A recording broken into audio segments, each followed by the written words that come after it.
گردش غیرقانونی مواد مخدر یکی از سرچشمه‌های اساسی مبلغ‌گذاری گروه‌های متشکل جنایی، صادر نمودن کردارهای جنایتی، تروریسم و اکستریمیسم، ویرانکنی سرحد دولتی و تهدید آشکارا به گنفان و امنیت ملی به حساب می‌رود. با در نظر داشت این مبارزه بر ضد این ظهورات یکی از سمت‌های افضلیتناک فعالیت مقامات‌های حفظی حقوق، مخصوصاً کمیته دولتی امنیت ملی جمهوری تاجیکستان میباشد.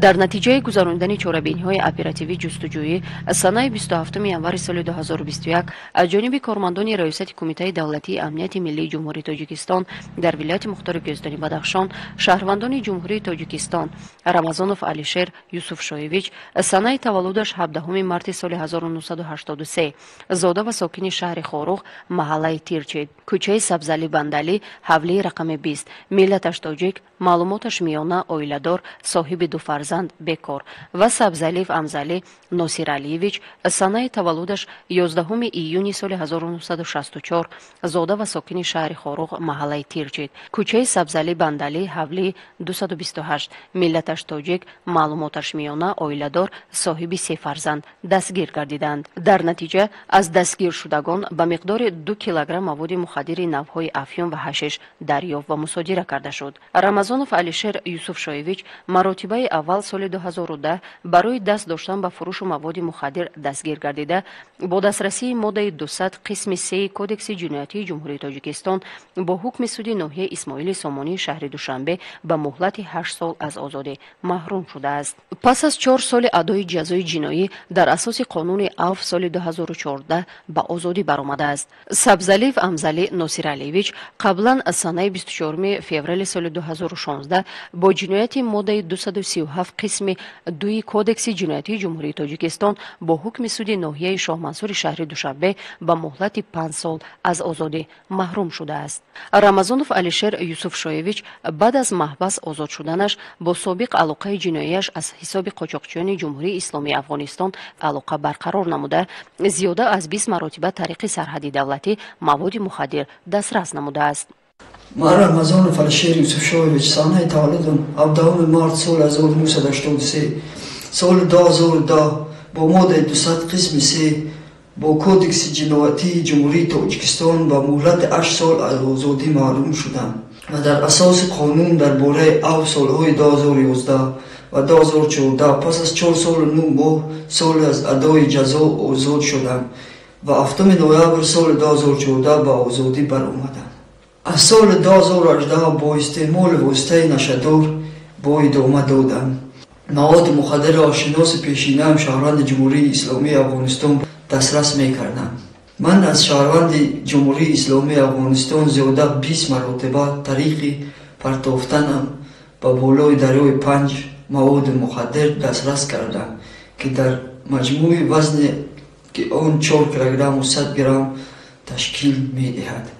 سنه 26 ینور سال 2021 برای دسترس نمودن مواد مخدر با شهروند افغانستان طریق تلفن موبیلی مصلحت نمودم که روزی 27 ینور سال 2021 با مقصد دسترس کردن مواد مخدر من در یکجایی با سبزعلیف امزعلی که از شهر خاروق با مبلغ 15760 سامانه کارت‌های تلفنی خریداری نموده و دهه هوژک نوحه شغنان حرکت کردیم. من به لب دریا 5 رسیدم که از آن طرف دریا شهروند جمهوری اسلامی افغانستان یک سنگ را به بند بسته به سمت من پرتافت. من در آن بند کارت‌های تلفن‌های موبیلی را با مبلغ 15760 سامانه را خریدم را بسته به طرف افغانستان پرتافتم. او آن کارت‌ها را گرفت، در 2 بسته مواد مخدر از بالای دریای 5 به سمت تاجیکستان انتقال داد. من مواد مخدر را به بغلم جای کرده سبزعلیف امزعلی به نزدم دعوت کرده توسط افت-ماشین او با سمت شهر خاروق حرکت کردیم. هنگامی به شهر خاروق وارد گردانیدهمان از جانب کارمندان حفظ حقوق دستگیر شدیم و از بدن من مواد مخدر یافته گرفتند. من از کرده خود پشیمانم. من سبزعلیف امزعلی ناصر علیویچ استخدام کننده شهر خاروق کوچه سبزعلی بندری 28 سال 2016 با مدت 24 قسم 2 از آزادی 5 سال معروف شد.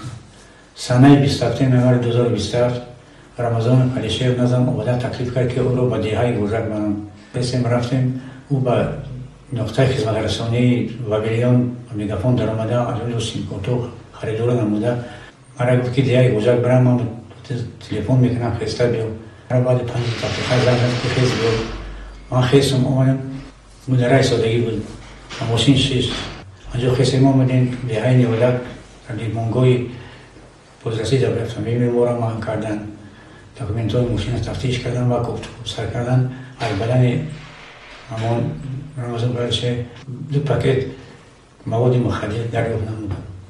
از که دور خود پشیمانم. وابسته به حالت مذکور از جانب رئیست کمیته دولتی امنیت ملی جمهوری تاجیکستان در ولایت مختار کوهستانی بدخشان نسبت رمضانوف علیشیر یوسف شایویچ با ماده های 200 قسم 3 بندهای وگ و 289 قسم 3 و نسبت سبزلیف امزلی ناصرعلیویچ با ماده 347 قسم 1 کودکس جنایتی جمهوری تاجیکستان پرونده جنایتی آغاز گردیده تفتیشات پیشکی ادامه دارد.